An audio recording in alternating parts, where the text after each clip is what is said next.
नमस्कार, आप देख रहे हैं न्यूज वन इंडिया। मैं हूं आपके साथ कीर्ति बिंदल। गृह मंत्री अमित शाह ने आज नोएडा के सांसद महेश शर्मा के घर लंच करने के साथ ही गौतम बुद्ध नगर की जनता को संदेश दे दिया कि महेश शर्मा का नोएडा से टिकट नहीं कटेगा। जाहिर है महेश शर्मा के घर अमित शाह का जाना उनके लिए एक संजीवनी से कम नहीं है। महेश शर्मा के टिकट कटने के अफवाहों पर अब ब्रेक भी लग गया है।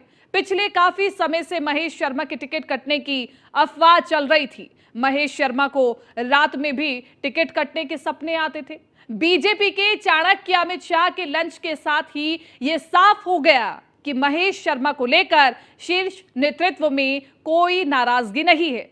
बीजेपी का शीर्ष नेतृत्व जिसको राजनीति में डाउन करता है, उससे दूरियां बनाता है और शीर्ष नेतृत्व से यह संदेश साफ है कि महेश शर्मा से अभी दूरियां बनाने का वक्त नहीं आया है। दरअसल महेश शर्मा को श्रीकांत त्यागी प्रकरण में काफी नकारात्मक पब्लिसिटी झेलनी पड़ी थी। महेश शर्मा ने श्रीकांत त्यागी प्रकरण में अपनी ही सरकार को पब्लिक के बीच में जाकर घेरा था। बाद में महेश शर्मा का एक ऑडियो भी वायरल हुआ था। उसके बाद महेश शर्मा के खिलाफ कई साजिशें हुई, किसानों को उनके पीछे लगाया गया। लेकिन जब शाह किसी के घर आते हैं तो उसे संजीवनी मिल ही जाती है और अब यह संजीवनी महेश शर्मा के नाम है। 2014 में जब बीजेपी की सरकार आई थी तो महेश शर्मा पावर कॉरिडोर के बहुत करीब थे। कल्चरल मिनिस्टर के तौर पर उन्होंने काफी महत्वपूर्ण कदम उठाए थे। रामायण सर्किट, गौतम बुद्ध नगर में लवकुश मंदिर के अलावा देश में कई ऐसी प्राचीन सांस्कृतिक धरोहर थी, इन पर महत्वपूर्ण तरीके से काम चल रहा था। लेकिन अचानक महेश शर्मा को केंद्रीय मंत्री से हटा दिया गया। कोई भी पद उनको संगठन में नहीं दिया गया, अतिरिक्त जिम्मेदारी भी नहीं दी गई। इसके पीछे कारण माना जा रहा था कि आईबी की तरफ से उनकी रिपोर्ट ठीक नहीं थी। गौतम बुद्ध नगर का कुछ सिस्टम ऐसा था जो उन्होंने खराब किया था। वो क्या बातें थी, खुलासा कभी नहीं हुआ। अंदाजा लगा सकते थे कि ऐसा हुआ होगा, वैसा हुआ होगा। अब आज अमित शाह के महेश शर्मा के आवास पर लंच करने से कई शकों पर सुबह दूर हुई। वैसे तो ये बीजेपी की पुरानी परंपरा रही है कि जब भी कोई शीर्ष नेता किसी जिले में जाता है तो सांसद या मंत्री के घर पर उसका भोज अवश्य होता है। लेकिन अब अमित शाह के महेश शर्मा के घर लंच करने से महेश शर्मा टिकट को लेकर जरूर आश्वस्त हो सकते हैं।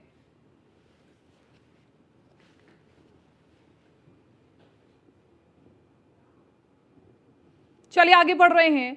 हापुड़ में पंचायत का अनोखा फरमान, छेड़छाड़ के आरोपी को 15 चप्पल मारने का सुनाया फरमान। पीड़िता ने आरोपी को 15 चप्पल मारकर दी सजा। 15 चप्पल मारने के बाद आरोपी की सजा की गई माफ। युवती ने 1 सप्ताह पहले कराया था छेड़छाड़ का मामला दर्ज। थाना बहादुरगढ़ क्षेत्र के एक गांव का यह मामला बताया जा रहा है। तस्वीरें हम आपको दिखा रहे हैं। एक पीड़िता को कहा गया कि आरोपी को 15 चप्पल मारे। 15 चप्पल मारने के बाद आरोपी की सजा को माफ कर दिया गया। युवती ने 1 सप्ताह पहले छेड़छाड़ का मामला दर्ज कराया था। तो देखिए, हापुड़ से ये बड़ी खबर है। पंचायत का अनोखा फरमान आया। पंचायत ने आरोपी को चप्पल से पीटने का सुनाया फरमान। छेड़छाड़ के आरोपी को 15 चप्पल मारने का फरमान सुनाया गया और पीड़िता ने आरोपी को 15 चप्पल मार करके सजा दी, जो कि तस्वीरों में भी साफ दिखाई दे रहा है। बहरहाल पंचायत के इस फैसले से आसपास खूब चर्चा भी हो रही है। पंचायत का यह अनोखा फरमान।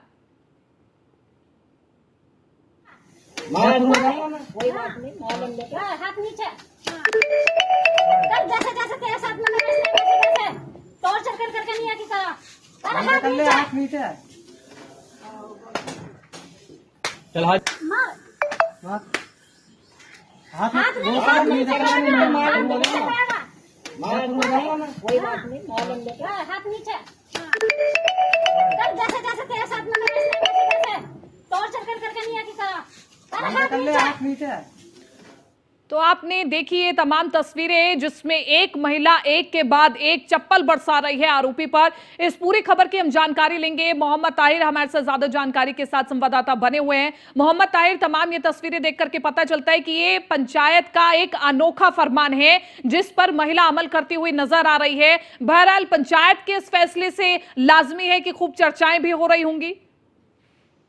हाँ, ये आपको बताना चाहूंगा, थाना बहादुरगढ़ क्षेत्र के गांव का ये मामला है, जहां एक सप्ताह पूर्व एक लड़की के साथ, एक युवती के साथ छेड़छाड़ हुई थी। छेड़छाड़ के बाद उस युवती के परिजनों ने थाना बहादुरगढ़ में मुकदमा दर्ज कराया था। मुकदमा भी दर्ज कर लिया था, 354 जैसी धाराओं में मुकदमा दर्ज कर लिया था और आरोपी की तलाश जारी कर दी थी। हालांकि बताया यह जा रहा है कि गाँव में जो आरोपी पक्ष है उसने लड़की पक्ष पर दबाव बनाया था, कहीं ना कहीं लड़की पक्ष को फैसले के लिए राजी कर लिया था, जिसके लिए गांव में एक बाकायदा पंचायत हुई। उस पंचायत में जो पंचायत का तुगलकी फरमान सुनाया गया, जिसमें कहा गया कि जो आरोपी है, आरोपी को बीच सड़क पर लोगों के सामने 15 चप्पल युवती जो है मारेगी। मारने के बाद जो आरोपी है वो उससे माफी मांगेगा। माफी मांगने के बाद तो कहीं ना कहीं जो ये मामला है वो खत्म कर दिया जाएगा। हालांकि जब ये वीडियो वायरल हुई और वायरल होने के बाद मामला चर्चा में आया, तो कहीं ना कहीं लोगों के बीच भी ये मामला चर्चा का विषय बना हुआ है। तो कहीं ना कहीं जो छेड़छाड़ जैसे संगीन अपराधों में भी पंचायत ने जिस तरीके का ये फरमान सुनाया है, तो लोगों में चर्चा का विषय बना हुआ है। मोहम्मद ताहिर, ये बताएं कि ये जो पूरा मामला है ये केवल पंचायत में ही सुलझा लिया गया या फिर इसे थाने तक ले जाया गया, पुलिस में इसकी शिकायत दर्ज कराई गई? क्योंकि कानून का तो इसमें कोई हस्तक्षेप दिखाई नहीं देता है। जी हाँ, जी आपको बताना चाहूंगा, अभी मामला दर्ज है और इसी मामले में पुलिस का कहना है कि इसमें कार्रवाई की जा रही है। हालांकि जो लड़का पक्ष है, जो पिटने वाला पक्ष है, वो पुलिस का ये कहना है कि जो वीडियो वायरल हो रही है उसमें अगर जो पीड़ित पक्ष है वो आकर तहरीर देता है या कोई कार्रवाई की बात करता है, तो पुलिस मामले की जांच करेगी और उस मामले में भी सख्त से सख्त जो है पुलिस कार्रवाई करने की बात जरूर कर रही है।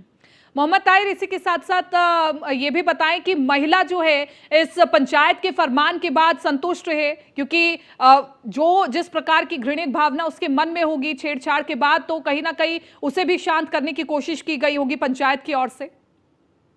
जी हाँ, जिस तरीके से ये मामला हुआ, मामला होने के बाद जो पंचायत हुई, पंचायत में ये जो है एक अनोखा फरमान सुनाया गया। फरमान सुनाने के बाद कहीं ना कहीं देखा जा रहा है कि लड़की व उसके परिवार वाले भी जो है इस पंचायत के फरमान से संतुष्ट दिखाई दे रहे हैं। क्योंकि बात की जाए, जब गांव के ग्रामीण पंच लोग बैठते हैं और बैठने के बाद जो फरमान सुनाते हैं उसका कहीं ना कहीं जो पीड़ित या आरोपी पक्ष है उसका जो है सम्मान करते हैं और उसको अमल यानी कि मोहम्मद ताहिर, ये माना जाए कि आज भी इस जगह पर पंचायत पर ज्यादा विश्वास किया जाता है, कानून से भी ज्यादा विश्वास किया जाता है।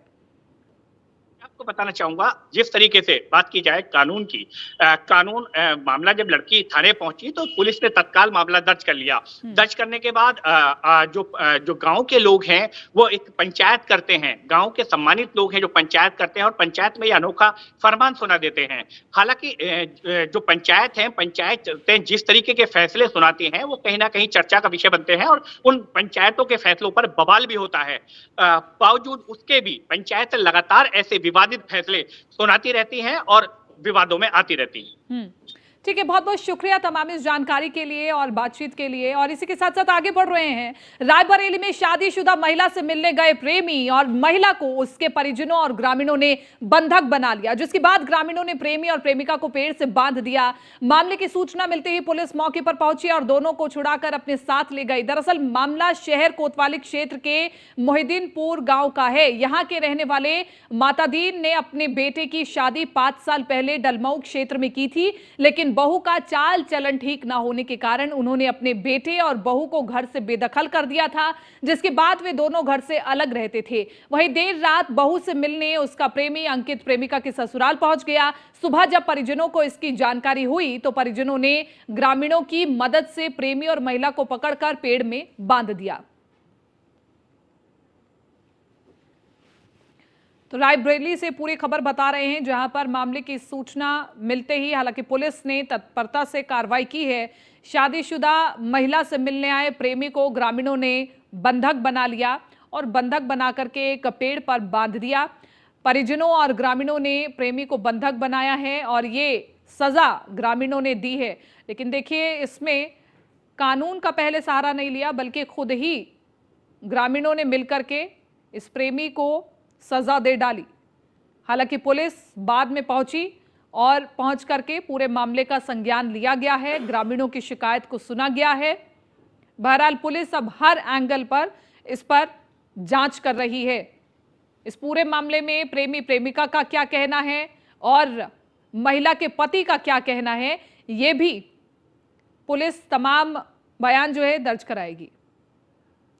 असद खान ज्यादा जानकारी के साथ संवाददाता रायबरेली से हमारे साथ जुड़ चुके हैं। असद खान, एक प्रेमी को बंधक बनाया गया परिजनों और ग्रामीणों की ओर से, अब इस पूरे मामले में क्या कार्रवाई की जा रही है? जी बिल्कुल, देखिए ये डलमऊ थाना क्षेत्र का मामला था और जिस तरह से वहां के रहने वाले थे, लेकिन चूंकि रायबरेली में सदर कोतवाली में वो लेके आए थे यहाँ पर, और वो शादीशुदा लड़की है, वो इनके प्रेमिका हैं। उस हिसाब से वहां पर लोगों को जानकारी मिली और उन लोगों ने इनको बंधक बनाकर वहां पर रस्सी से बांध दिया। कहीं ना कहीं से उन्होंने गलत किया है, जिस पर पुलिस ने भी कार्रवाई की है। मौके पर पहुंची पुलिस ने दोनों लोगों को गिरफ्तार करके जेल ले गए हैं और दंडात्मक कार्रवाई जो भी होती है उसमें कर रहे हैं। लेकिन कहीं ना कहीं से परिवार का ये कहना है कि अगर बेटा नहीं है और इस तरह से वो चीज की गई है, तो कहीं ना कहीं से बहू के ऊपर पूरा आरोप लगाया गया है। ठीक है, बहुत बहुत शुक्रिया तमाम इस जानकारी के लिए असद। हमीरपुर में 3 मासूम बच्चों की मौत से मचा हड़कंप। चिकन पॉक्स से 3 बच्चों की हुई मौत, 2 बच्चों की सांस की दिक्कत, खून की कमी से हुई है मौत, एक बच्चे की निमोनिया से बताई जा रही है मौत। तो 3 बच्चों को शरीर में दाने, बुखार की शिकायत थी। जांच रिपोर्ट आने के बाद हुआ मौत का खुलासा। गांव में बच्चों की जांच में जुटी स्वास्थ्य टीम। राट कोतवाली क्षेत्र के कैथी का पूरा मामला बताया जा रहा है। तो देखिए, बड़ी खबर, 2 बच्चों की सांस में लेने में दिक्कत, खून की कमी से मौत हो गई और एक बच्चे के शरीर पर दाने और निमोनिया होने की वजह से मौत बताई जा रही है। तो बड़ी खबर आपको बता रहे, 3 बच्चों को शरीर पर दाने दिखाई दिए। हमीरपुर में 3 मासूम बच्चों की मौत से मचा हड़कंप। चिकन पॉक्स से 3 बच्चों की मौत बताई जा रही है। रिपोर्ट्स में यह भी बताया गया है कि एक बच्चे को निमोनिया भी था, 2 बच्चों को सांस लेने में दिक्कत हो रही थी, खून में कमी थी, एक बच्चे की निमोनिया से मौत बताई जा रही है। 3 बच्चों को शरीर में दाने और बुखार की समस्या आ रही थी। बच्चे की मौत से हड़कंप मचा हुआ है। जांच रिपोर्ट आने के बाद मौत का खुलासा हुआ। अगली खबर गाजीपुर से बता रहे हैं। विधायक अब्बास अंसारी पर धोखाधड़ी का मामला, जमीन की खरीद फरोख्त में धोखाधड़ी का मामला। केस में अब्बास अंसारी की जमानत हुई खारिज। एमपी एमएलए कोर्ट ने अब्बास ने जमानत अर्जी खारिज की है।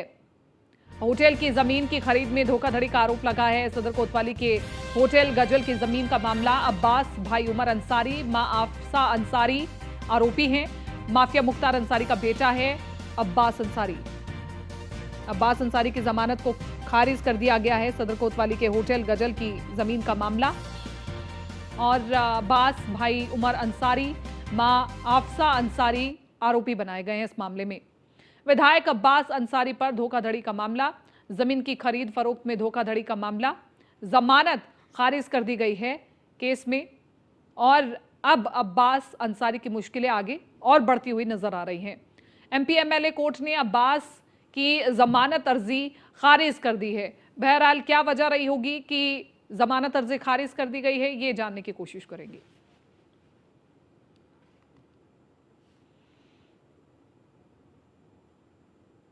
और अगली खबर गाजियाबाद से बता रहे हैं। गाजियाबाद में कल बाइक पर बोरे में रखा मिला शव, जिसके बाद पुलिस की मुश्किलें लगातार बढ़ती नजर आ रही है। मृतक के परिजनों ने साहिबाबाद थाने का घेराव किया। घेराव के दौरान साहिबाबाद विधायक के खिलाफ नारेबाजी भी देखने को मिली। पीड़ित परिजनों ने साहिबाबाद विधायक के प्रतिनिधि के बेटे आयुष शर्मा पर आरोप लगाया है और गिरफ्तारी की मांग करते हुए थाने पर विरोध प्रदर्शन किया।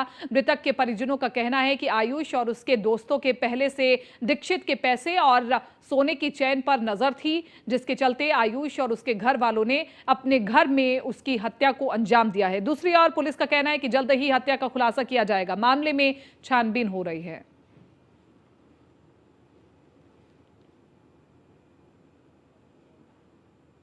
उत्तर प्रदेश के कानपुर देहात जिले में टोल प्लाजा पर बीजेपी नेता और उनके समर्थकों की दबंगई देखने को मिली। बीजेपी नेता जीत प्रताप सिंह के काफिले में मौजूद लोगों ने टोल प्लाजा पर पहुंचकर लेन में लगे बूम बैरियर को तोड़ा और तोड़कर काफिले में मौजूद सभी गाड़ियों को बिना टोल दिए ही निकाल दिया।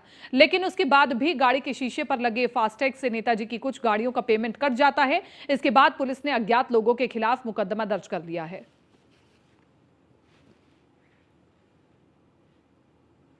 पहले रेलवे स्टेशन पर कूली हुआ करते थे, लेकिन आपको रोडवेज बस अड्डे पर भी कूली मिलेंगे। वहीं दूसरी तरफ बस स्टेशन पर तैयार होने वाले कूली को ट्रेनिंग भी दी जा रही है, जो यात्रियों से बेहतर व्यवहार करेंगे। वहीं कूली किसी दिव्यांग को देखेंगे, वैसे ही व्हीलचेयर से उसकी सहायता करेंगे। प्रयागराज के अलग अलग बस डिपो की बात करें तो फिलहाल 16 से अधिक कूलियों की तैनाती हो गई है।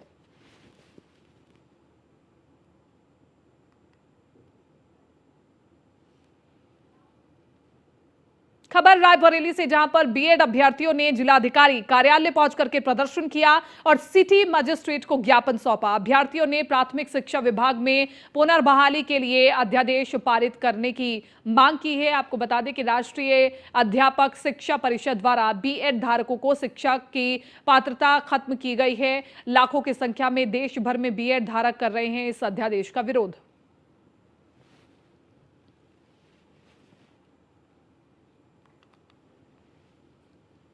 रायबरेली से तस्वीरें आपको दिखा रहे हैं, जहां पर बीएड के अभ्यर्थियों ने जमकर के अपनी मांगों को लेकर के प्रदर्शन किया।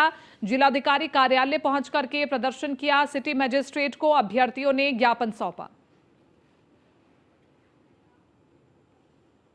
वक्त एक बहुत छोटे से ब्रेक का, जल्द हाजिर होंगे। ब्रेक के बाद सीधा रुक करेंगे गोरखपुर की खबर की ओर, जहां पर एसओजी और सर्विलांस टीम को बड़ी सफलता हासिल हुई है। विदेशियों को ठगने वाले गिरोह का भंडाफोड़ हुआ है। फर्जी कॉल सेंटर चलाकर विदेशियों को ठगते थे, इंटरनेट की स्पीड बढ़ाने के नाम पर ठगी करते थे। इंटरनेशनल ठगी गिरोह के 8 सदस्यों को गिरफ्तार किया गया है, जिसमें अभियुक्त अनिक, आकाश, आशीष, कादिर गिरफ्तार किए गए हैं। अभियुक्त धीरज, एकारमूल, राहुल, राजन गिरफ्तार किए गए हैं। अभियुक्तों में से 17 मोबाइल मॉनिटर और 17 आईडी बरामद की गई है। बेतिहाता क्षेत्र से हुई सभी अभियुक्तों की गिरफ्तारी। एसएसपी ने खुलासा कर टीम को 25,000 का पुरस्कार भी दिया है। तो देखिए, बड़ी खबर आपको बता रहे हैं हरेंद्र। एसओजी टीम को बड़ी सफलता हासिल हुई है। एसओजी और सर्विलांस टीम को बड़ी सफलता मिली है, जहां पर विदेशियों को ठगने वाले गिरोह का पर्दाफाश किया गया है। फर्जी कॉल सेंटर चलाकर के विदेशियों को ठगते थे, इंटरनेट की स्पीड बढ़ाने के नाम पर ठगी किया करते थे। और इस पर आपको देखिए, इंटरनेशनल ठगी गिरोह के 8 सदस्यों को गिरफ्तार किया गया है। इस पर टीम को सम्मानित भी किया गया है। हरेंद्र दुबे हमारे साथ संवाददाता बने हुए हैं ज्यादा जानकारी के साथ गोरखपुर से। हरेंद्र दुबे, ये जो तमाम लोग पकड़े गए हैं, कितने समय से सक्रिय थे, कितने समय से विदेशी नागरिकों को इस्तेमाल कर रहे थे या फिर उनसे ठगी कर रहे थे? देखिए, गोरखपुर की आज पुलिस और एसओजी ने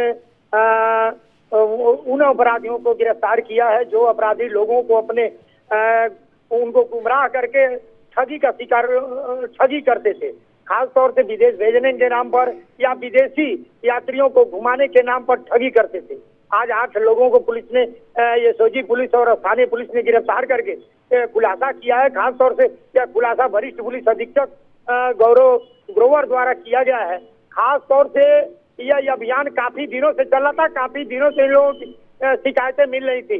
विदेशी नागरिक जब गोरखपुर में पर्यटन के लिए आते थे तो उन लोगों के साथ ठगी की जाती थी। इसकी शिकायत बार बार पुलिस महकमे को मिल रही थी और पुलिस महकमा भी लगातार उनकी छानबीन में लगा था। आखिरकार सूत्रों के हवाले से उन लोगों को जानकारी मिली और एसओजी की टीम ने दबिश देकर के एक एक करके 8 लोगों को गिरफ्तार किया। लेकिन अभी भी कुछ लोग पुलिस की पकड़ से दूर हैं, जिनकी तलाश के लिए टीम गठित हुई है और इनसे सघन पूछताछ की जा रही है। खासतौर से इनसे पूछताछ में जो संदिग्ध मिलेंगे, जिनके नाम ये लोग कहेंगे, उनके वहां पुलिस दबिश दे करके उनको गिरफ्तार करेगी। एक बड़ी कामयाबी गोरखपुर की पुलिस को आज हाथ लगी है। 8 लोगों को ठगी करने वालों को गिरफ्तार करके सलाखों के पीछे भेजने का काम आज गोरखपुर की पुलिस ने किया है। ठीक है, बहुत बहुत शुक्रिया हरेंद्र तमाम इस जानकारी के लिए। उन्नाव से अगली खबर बता रहे भूमाफियाओं पर जिलाधिकारी का बड़ा एक्शन। डॉक्टर नसीम और सहयोगी वीरेंद्र कुमार जिला बदर दोनों को 6 माह के लिए जिला बदर किया गया है। डीएम के आदेश पर एडीएम ने बड़ी कार्रवाई की है। नईम बेलाल पर भी गैंगस्टर एक्ट में कार्रवाई की गई है। तीनों उन्नाव जेल में है बंद और प्रशासन का एक्शन दिखाई दे रहा है। गंगा घाट के जाजमऊ में सरकारी जमीनों पर कब्जा, नंबरों में हेरफेर के आरोप में हुई थी कार्रवाई। भूमाफियाओं पर जिलाधिकारी का बड़ा एक्शन। नईम बेलाल पर भी गैंगस्टर एक्ट के तहत कार्रवाई की गई है। तीनों उन्नाव जेल में है बंद, प्रशासन का एक्शन साफ तौर पर नजर आ रहा है समाज में। गंगा घाट में जाजमऊ में सरकारी जमीनों पर जो कब्जा किया गया था उन कब्जों को मुक्त कराया गया है। नंबरों में हेरफेर के आरोप में कार्रवाई हुई थी। भूमाफियाओं पर जिलाधिकारी का बड़ा एक्शन।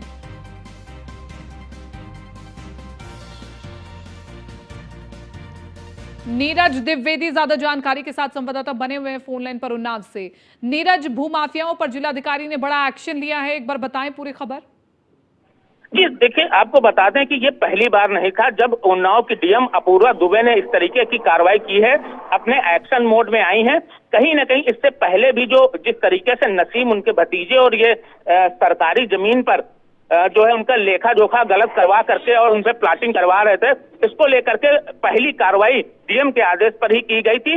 और आज जिस तरीके से डीएम ने जो है उनको 6 महीने के लिए जिला बदर किया है, कहीं ना कहीं एक बड़ी कार्रवाई है डीएम की। में मेरे साथ इतना ही, दीजिए इजाजत, नमस्कार।